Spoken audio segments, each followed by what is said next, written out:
ഇതിൻ്റെ 64,000 രൂപയാണ്. നമ്മുടെ ഷായി ചേട്ടനും കൂടെ ഉണ്ട്. ഉണ്ടോ? 64,000 രൂപ, 240 കിലോ വരും. ഇപ്പൊ കൊണ്ടുവന്ന സ്രാവിന്റെ പേരെന്തോന്നു? അച്ചിനി സ്രാവ്, ചട്ടിത്തലൈൻ. അച്ചിനി എന്നും പറയും, ചട്ടിത്തലൈൻ എന്ന് പറയുമ്പോൾ ഇവരുടെ വള്ളത്തിലാണ് കൊണ്ടുവന്നത്.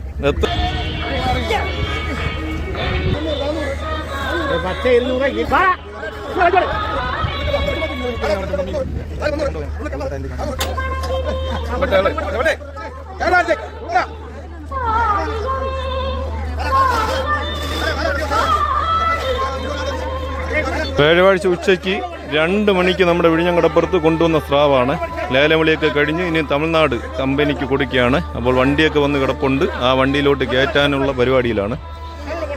6-7 ആൾ പിടിച്ചിട്ടും സ്രാവ് കരയ്ക്ക് പോകുന്നില്ല. ഇനി എന്താണ് അവസ്ഥയെന്ന് അറിഞ്ഞുകൂടാ. നോക്കാം നമുക്ക്. ഈ വണ്ടിയിൽ കയറ്റുന്നത് എങ്ങനെയാണെന്ന് നോക്കാമേ. ആളെല്ലാം കൂട്ടം കൂടി നിൽപ്പുണ്ട്. 6-7 ആൾ വലിച്ചിട്ട് സ്രാവ് പോകുന്നില്ല. എന്താണ് ഐഡിയ എന്നൊന്നും അറിഞ്ഞുകൂടാ. നോക്കാം നമുക്ക്. നമ്മളപ്പുറത്തെ സൈഡ് കാണിക്കാത്തത് എല്ലാം ബ്ലഡ് ആയിട്ടിരിക്കുകയാണ്. കമ്മ്യൂണിറ്റി സ്ട്രൈക്ക് കിട്ടാനായിട്ട് ചാൻസ് ഉണ്ട്. നോക്കാം നമുക്ക്.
അങ്ങനെ സ്രാവിനകത്ത് കയറ്റിയിട്ടുണ്ട്.